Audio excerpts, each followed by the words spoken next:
अस्सलाम वालेकुम students, welcome to we study with ईमान।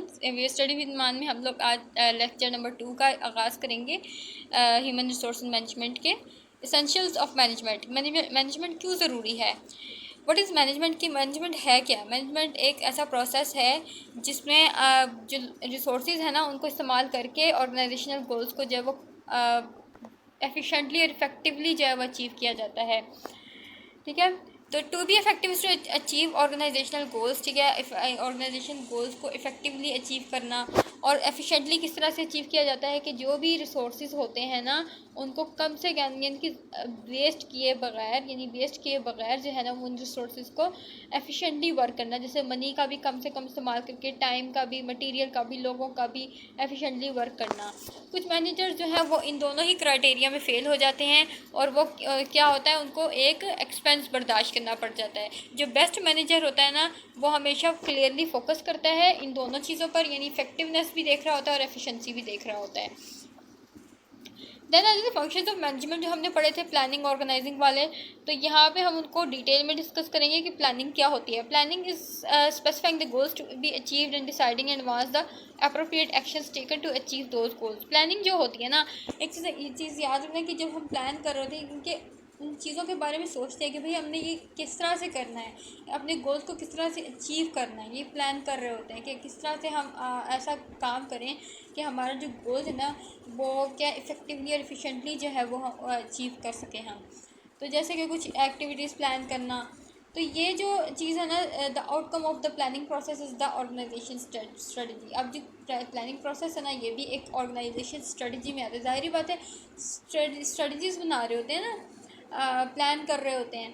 तो नेक्स्ट हमारे पास है organizing. Organizing is assembling and coordinating the human, financial, physical information and other resources needed to achieve goals. Organizing का मतलब होता है कि ऐसे लोग भी हम इकट्ठा करते हैं, ठीक है, कि जो बहुत काम के होते हैं, जो हमारी जो ऑर्गेनाइजेशन है, ठीक है, उसके गोल्स को अचीव करने में हेल्प आउट करते हैं। उसके अलावा जो है फाइनेंशियल रिसोर्स को भी ऑर्गेनाइज करते हैं कि किस काम किस चीज़ में जो है वो हमारा फ़ायदा है और किस चीज़ में जो है वो नुकसान है। उसके बाद जो है वो इंफॉर्मेशन के डिफरेंट इंफॉर्मेशन के ऊपर तवज्जो देनी पड़ती है। और उसके अलावा जो है वो एक्टिविटीज़ भी कुछ इंक्लूड होती हैं जिसमें जो पीपल्स ऑर्गेनाइजेशन के में जो लोग होते हैं उनको अट्रैक्ट कर रही होती हैं। ठीक है, इसमें क्या कुछ जॉब रिस्पॉन्सिबिलिटीज़ जो है उनको स्पेसिफाई करना होता है और भी बहुत सारी चीज़ें होती हैं। और ये जो है ना वो ऑर्गेनाइजेशनल स्ट्रक्चर में आती है, और ये आउटकम किस में आती है, ऑर्गेनाइजेशन स्ट्रक्चर में आती है, क्योंकि सारे स्ट्रक्चर हम इसमें रीड कर रहे होते हैं ना। उसके बाद लीडिंग क्या होता है? लीडर लीडिंग जो है वो लीडर से भी निकला है, लेकिन लीडिंग जो है ना वो कोई बंदा जो है वो उसको लीड कर रहा होता है। इस leading is stimulating people to be high performance. Leading क्यों की जाती है? वो इसलिए की जाती है कि जो ऑर्गेनाइजेशन में लोग काम कर रहे हैं ना वो ज़्यादा से ज़्यादा गोल्स अचीव कर सकें, यानी हाई परफॉर्मेंस के लिए लीड किया जाता है। It is directing, motivating and communicating with employees में क्या होता है, एक तो एम्प्लॉयज़ को कम्युनिकेट करने उनसे कम्युनिकेट किया जाता है, मोटिवेट किया जाता है उनको। ठीक है, उनको बताया जाता है कि क्या चीज़ सही है, क्या चीज़ गलत आप लोग कर रहे हैं। ठीक है, और उसके अलावा जो है वो उन लोगों से जो है वो डे टू डे कंटेक्ट किया जाता है, उनको गाइड किया जाता है और उनको जो है वो एक टीम बनाया जाता है, एक टीम की तरफ उनकी तवज्जो दी जाती है ताकि वो ऑर्गेनाइजेशन गोल जो है वो अचीव कर सकें। और ये जो आउटकम ऑफ लीडिंग है ये एक high level of motivation commitment की बात की है कि इसमें हाई लेवल ऑफ मोटिवेशन की बात हो रही होती है। कंट्रोलिंग क्या होती है? कंट्रोलिंग जो है ये एक फोर्थ फंक्शन है। ठीक है, और ये जो कंट्रोलिंग का जो फंक्शन है ना इसमें क्या होता है कि monitors progress implement necessary changes. इसमें क्या होता है कि जो लोग जो एक बंदा जो है मैनेजर है फॉर एग्जांपल, ठीक है, वो क्या कर रहा है कि वो मॉनिटर कर रहा होता है, इनकी ये कि जो प्रोग्रेस चल रही है ना ऑर्गेनाइजेशन की, जब वो काम हो रहा होता है तो उसमें ये वो देखता है कि भाई ये सही है या नहीं है, इसमें क्या तब्दीलियाँ लेके आनी चाहिए हमें। When managers implement there plans, ठीक है, जब ये उस टाइम होता है जब मैनेजर जो है वो कुछ प्लान्स को इम्प्लीमेंट करवा रहा होता है, कुछ प्लान्स में नई तब्दीलियाँ भी लेके आ सकता है। उसके अलावा जो controlling function make sure that goals are met. Controlling function में एक ये चीज़ भी होती है कि इसमें श्योरिटी होती है कि जो गोल्स वो चाहते हैं ना वो मिल रहे हैं या नहीं मिल रहे हैं, वो अचीव हो रहे हैं या नहीं हो रहे हैं। और उसके अलावा जो है वो कुछ स्टैंडर्ड्स के अकॉर्डिंग जो है वो डेटा परफॉर्म करने के ऊपर जो है उसको कंपेयर भी किया जा रहा होता है। Just a few of the tools of control. ठीक है। तो ये जो है ना, the outcome of controlling accurate measurement of performance and regulation efficiency effectiveness. और ये जो कंट्रोलिंग का प्रोसेस है ना, यही हमारी परफॉर्मेंस के तहत जो है वो हमारी काम में एफिशिएंसी और इफेक्टिवनेस लेके आ सकता है। मेरे जो इफेक्टिवनेस एंड एफिशिएंसी की बात हो रही है अब यहाँ पे, productivity equal to efficiency multiplied with effectiveness. जाहिर बात है कि प्रोडक्टिविटी में एफिशिएंसी भी आनी चाहिए और इफेक्टिवनेस भी आनी चाहिए प्रोडक्टिविटी में। Efficiency is the ratio of outputs to inputs. ये एक जैसे कि आउटपुट्स टू इनपुट्स जो है वो एक रेशो होती है एफिशिएंसी की, कि भाई इस चीज़ में जो है वो इतनी एफिशिएंसी होनी चाहिए। Effectiveness is the degree to which the organization output correspond to the need and wants of the external environment that include customer, suppliers, competitors and regulatory agencies. Effectiveness का मतलब ये होता है कि जो एक ऑर्गेनाइजेशन के काम में जो है जो बना रहे हैं चीज़, ठीक है, उसमें इफेक्टिवनेस होनी चाहिए। ठीक है, आपका जो एक्सटर्नल इन्वायरमेंट है वो चाहता हो कि आप ये काम करें, और जैसे कि कस्टमर्स, आपके सप्लायर्स होते हैं, कंपटीटर्स, आपकी जो चीज़ें होती हैं ना उनसे वो मुतासिर हो रहे हों। Efficiency a measure of how well resources are use to achieve a goal. Efficiency यही चीज़ होती है कि जिसमें ये मेजर किया जाता है कि किस तरह से हम अच्छे से रिसोर्सेज को यूज़ करके और अपने गोल्स को अचीव कर सकते हैं। डूइंग थिंग्स राइट, यानी कि कौन सी चीज़ है वो राइट है। इफेक्टिवनेस यही होती है measure of the appropriateness of the goals chosen. ठीक है, जो आपने गोल्स चूज़ किए हैं, ठीक है, वो अप्रोप्रिएट हैं या नहीं है। Doing the right things right. Next आ जाती है मैनेजर। मैनेजर क्या होता है? ये मैनेजर जो होता है ना, ये एक मेंबर होता है ऑर्गेनाइजेशन का, जो पार्टिसिपेट करता है मैनेजमेंट प्रोसेस में, यानी कि वो प्लानिंग भी करता है, ऑर्गेनाइजिंग भी करता है, लीडिंग भी करता है, कंट्रोलिंग का प्रोसेस भी कर रहा होता है। जो भी ऑर्गेनाइजेशन के रिसोर्सेज जो ज़राए थे उन सब कामों, उन सब चीज़ों पर वो काम कर रहा होता है। टाइप्स ऑफ मैनेजर, अब यहाँ पे मैनेजर्स की कुछ टाइप्स बताई गई हैं।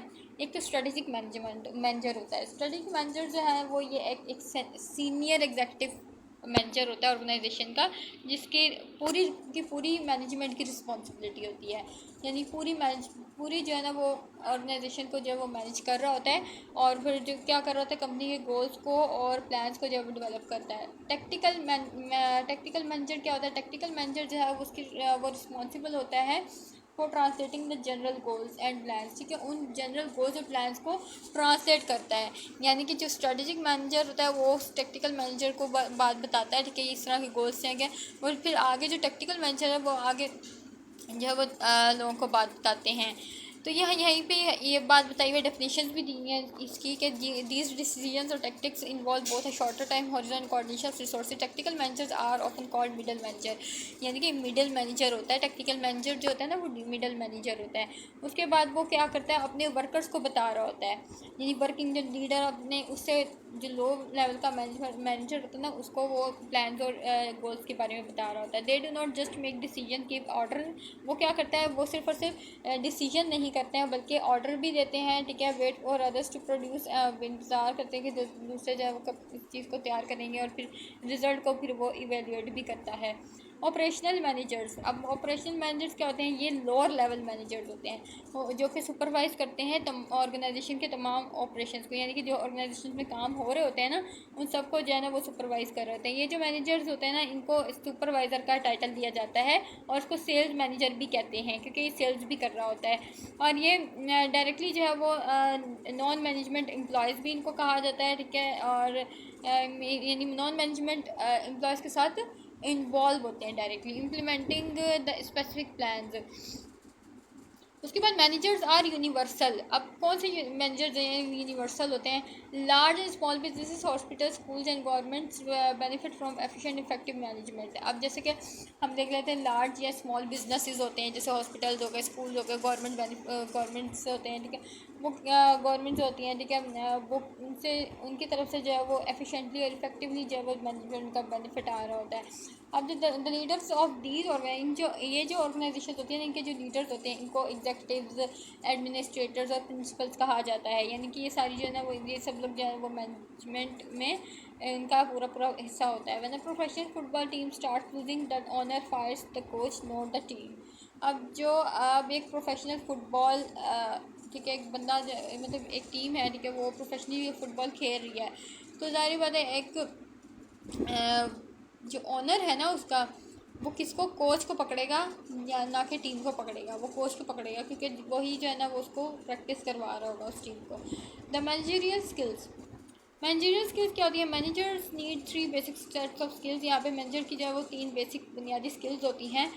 Technical, interpersonal and conceptual skills, 3 किस्म की स्किल्स होती हैं। टेक्निकल स्किल्स क्या होती हैं? The skills that include knowledge of and proficiency in a certain specialized field, managers need to be technically competent. Technical skills यही होती हैं कि बहुत मतलब मुश्किल सी होती हैं स्किल्स, ठीक है, और इसमें जो है वो मैनेजर जो है वो इन टेक्निकल स्किल्स को तभी यूज़ करते हैं जब वो किसी से कम्पीट कर रहे होते हैं। They need to know how to plan, कि किस तरह से प्लान करना है फ़ौरन से, और किस तरह से ऑर्गेनाइज करना है, किस तरह से कंट्रोल करना है। Line managers need this skill while top manager will need minimum of technical skills. जो लाइन मैनेजर जो है ना, वो लाइन मैनेजर जो है उनके इसमें ऑब्वियसली एक अपर लेवल मैनेजर रहता है, मिडिल लेवल, लोअर लेवल, तो ये लाइन मैनेजर्स हो गए ना, तो उनको जो टॉप मैनेजर होता है ना, उसको मिनिमम टेक्निकल स्किल्स का इस्तेमाल करना पड़ता है, लेकिन बाकी जो लोग हैं ना उनको टेक्निकल स्किल्स का इस्तेमाल जो है लाजमी करना पड़ता है। इंटरपर्सनल स्किल्स यानी ह्यूमन स्किल्स। अब ability to work well with other people both individually and in a group, ठीक है। अब क्या इंटरपर्सनल स्किल्स में क्या शामिल होता है कि काम करने की एबिलिटी यानी अच्छी होनी चाहिए। जो दूसरे लोग हैं, ठीक है, इंडिविजुअली या ग्रुप में अगर वो काम कर रहे हैं तो उनके लिए अंदर एबिलिटी होनी चाहिए काम करने की। उनकी फीलिंग्स को जो है वो समझा जाए, ठीक है, उनके एटीट्यूड्स को, उनको मोटिवेट किया जाए दूसरों को, ठीक है। उसके अलावा जो है वो उनकी जो कम्युनिकेशन की एबिलिटी है उसको भी जो है क्लियर किया जाए। कंसेप्चुअल स्किल्स क्या होती है? Conceptual skills include the ability to think and to conceptualize about abstract and complex. Conceptual skills होती है ना, वो एक ऐसी एबिलिटी होती है किसी दूसरे शख्स के अंदर के वो कॉम्प्लेक्स चीज़ों को भी, कॉम्प्लेक्स सिचुएशंस को भी समझता है, सोचता है। Top manager CEO needs this type of skill. और जो टॉप मैनेजर होता है ना, CEO होता है, जो कॉम्प्लेक्स सिचुएशन कॉन्सेप्चुअल स्किल्स देता है, वो जो है ना उसको चीफ एग्जीक्यूटिव ऑफिसर भी कहा जाता है और टॉप मैनेजर भी। Levels of management. अब यहाँ पे मैनेजमेंट के लेवल्स होते हैं। ये फर्स्ट लाइन मैनेजर होते हैं, मिडिल मैनेजर और जो टॉप मैनेजर होते हैं। जो फर्स्ट लाइन मैनेजर होते हैं ना, ये क्या होते हैं? और the lowest level of manager, इनकी जो यानी कि जो फर्स्ट लाइन मैनेजर्स हैं ना, नीचे से ऊपर जा रहे हैं, फर्स्ट फिर मिडल फिर टॉप पे जा रहे हैं। तो जो इनकी फर्स्ट लाइन मैनेजर्स होते हैं ना, इनका ये होता है कि ये सुपरवाइजर्स कहलाते हैं। मिडिल मैनेजर जो हैं वो दरमियान में होते हैं, जो कि किसके टॉप और फर्स्ट लाइन मैनेजर के सेंटर में, यानी मिडिल मैनेजर्स होते हैं, उनको मिडिल मैनेजर्स कहते हैं। टॉप मैनेजर जो है वो बिल्कुल टॉप पे होते हैं, ठीक है, near the top of the organization, who are responsible for making organization by decisions, ठीक है। इसमें क्या होता है कि ऑर्गेनाइजेशन में वो जो है ना बहुत खुल के फैसले कर रहे होते हैं, गोल्स बना रहे होते, गोल्स अचीव करने की कोशिश कर रहे होते हैं, प्लान बना रहे होते हैं। Manager roles. अब यहाँ पे मैनेजर्स के रोल्स क्या होते हैं, यानी इनके किरदार क्या क्या होते हैं? इंटरपर्सनल रोल्स होते हैं, इंफॉर्मेशनल रोल्स होते हैं, डिसीजनल रोल्स होते हैं। इंटरपर्सनल रोल्स क्या होते हैं? Figure head duties that are ceremonial and symbolic in nature. इनकी जो ड्यूटीज़ होती हैं ना, वो सेरेमोनियल होती हैं, सिंबॉलिक होती हैं। Leadership hire train motivate and discipline employees. अब जो लीडरशिप में, इनकी लीडरशिप में ये भी शामिल होता है कि वो जो हायर करते हैं ना उन लोगों को, उन वर्कर को, उनको ट्रेन भी कर रहे होते हैं, मोटिवेट भी करते हैं और उनको डिसिप्लिन भी सिखाते हैं। उसके बाद liaison contact outsiders who provide the manager with the information. ये जो है वो ये जो है ना वो फिर आउटसाइडर से जो वो कांटेक्ट भी करते हैं, जो कि उनको जो है वो प्रोवाइड करें मैनेजर्स इंफॉर्मेशन के साथ। दीज में भी इंडिविजुअल्स और ग्रुप्स इनसाइड और आउटसाइड ऑर्गेनाइजेशन। ये इंडिविजुअल्स और ग्रुप्स होते हैं जो कि इनसाइड और आउटसाइड दोनों में ही हो सकते हैं ऑर्गेनाइजेशन के। इंफॉर्मेशनल रोल्स क्या होते हैं? मोनीटर इंफॉर्मेशन यानी कि कोई मालूमाती जो किरदार अदा कर रहे थे। मोनीटर क्या होता है? मतलब कलेक्ट इंफॉर्मेशन, क्या इंफॉर्मेशन जो है वो कलेक्ट की जाती है ऑर्गेनाइजेशन से या कुछ इंस्टीट्यूशन से जो कि बाहर के होते हैं। उसके अलावा डिसेमिनेटर्स क्या होते हैं? अ कंड्यूट टू ट्रांसमिट इंफॉर्मेशन और टू ऑर्गेनाइजेशनल मेंबर्स, ठीक है। ये क्या इनका काम होता है कि वो ऑर्गेनाइजेशन के जो मेंबर्स होते हैं ना उनकी तरफ जो है वो इंफॉर्मेशन को ट्रांसमिट करते हैं। स्पोक पर्सन क्या होता है? रिप्रेजेंट ऑर्गेनाइजेशन टू आउटसाइडर्स, यानी कि जो है वो स्पोक्स पर्सन जो होते हैं ना वो अपनी बाहर के लोगों को जो है वो ऑर्गेनाइजेशन को रिप्रेजेंट करते हैं उनके सामने। डिसीजनल रोल्स क्या होते हैं? जिन फैसले करने वाले जो किरदार होते हैं। एंटरप्रेन्योर क्या होता है? Managers initiate and oversee new projects that will improve their organization perform. एक ये वो वाला मैनेजर होता है जो कि नए नए प्रोजेक्ट्स यानी रिस्क लेता है और नए नए प्रोजेक्ट्स की तरफ देखता है ताकि जो वो अपने ऑर्गेनाइजेशन की परफॉर्मेंस को इम्प्रूव कर सके। डिस्टर्बेंस हैंडलर अब क्या है कि जो डिस्टर्बेंस अगर हो रही होती है ऑर्गेनाइजेशन में या कुछ प्रॉब्लम्स हो रही होती हैं तो वो ये डिस्टर्बेंस हैंडलर्स हैं उसको हैंडल करते हैं। रिसोर्स एलोकेटर्स होते हैं, इनकी रिस्पॉन्सिबिलिटी होती है कि वो ह्यूमन को इंसानों को फ़िज़िकली और जो है वो मॉनिटर जो रिसोर्सेज हैं ना उनको मॉनिटर करते हैं। नेगोशिएटर रोल क्या होता है, डिस्कस ये इसमें नेगोशिएट करते हैं, यानी कि जो कुछ मसाइल होते हैं या कुछ ख़रीदारी करनी होती है, कुछ दूसरे यूनिट से लेना होता है या उनसे कोई फ़ायदा हासिल करना होता है तो वो नेगोशिएटर जो है ना वो किरदार अदा करते हैं। All managers are mostly concern with following activities, तमाम मैनेजर जो हैं वो इन एक्टिविटीज़ से जो कंसर्न रखते हैं, जैसे स्टाफिंग को हैंडल करना, रिटेंशन डेवलपमेंट करना, एडजस्टमेंट करना, managing change. Human resource professionals responsibilities, अब ह्यूमन रिसोर्स के प्रोफेशनल्स की रिस्पॉन्सिबिलिटीज़ क्या होती है, जैसे लाइन मैनेजर हो गया, इसकी रिस्पॉन्सिबिलिटी क्या होती है, authorize to direct the work of subordinates, ये क्या करते हैं कि सबॉर्डिनेट्स होते हैं ना उनको डायरेक्टली जो वर्क के बारे में बताते हैं। They are always someone post, ठीक है, वो हमेशा किसी ना किसी के बॉस होते हैं। In addition line manager are in charge of accommodation the organization basic goals. Staff manager जो है ये क्या करते हैं, ये असिस्ट करते हैं और एडवाइस देते हैं, लाइन मैनेजर्स को मशवरे देते होते हैं कि किस तरह से जो वो बेसिक गोल्स को अचीव कर सकते हैं। Human resource managers are generally staff managers, जो ह्यूमन रिसोर्स के मैनेजर्स होते हैं ना वो जनरली स्टाफ मैनेजर्स होते हैं। उसके बाद management and it's relationship with human resource management, अब क्या है बता रहे हैं कि मैनेजमेंट का ह्यूमन रिसोर्स मैनेजमेंट के साथ क्या रिलेशनशिप होता है। अब यहाँ पे वो देर आर 5 बेसिक फंक्शंस वही बताए गए हैं, प्लानिंग का होता है, ऑर्गेनाइजिंग का, स्टाफिंग का, लीडिंग का, कंट्रोलिंग का होता है। Human resource management can help to manage the following factors in the organization, ये क्या करती है कि कुछ फैक्टर्स बताए गए हैं यहाँ पे जो हेल्प करते हैं एक ऑर्गेनाइजेशन को मैनेज करने के लिए, प्रोडक्टिविटी में, ऑपरेशंस में, रिलेशनशिप्स में, कॉन्फ्लिक्ट में, स्ट्रेस वगैरह, रिवॉर्ड सिस्टम्स में। तो ये सारी चीज़ें थी। तो हमारा ये लेक्चर जो है लेक्चर नंबर 2 अब कंप्लीट हो गया। इंशाल्लाह नेक्स्ट लेक्चर में मिलते हैं। अल्लाह हाफिज़।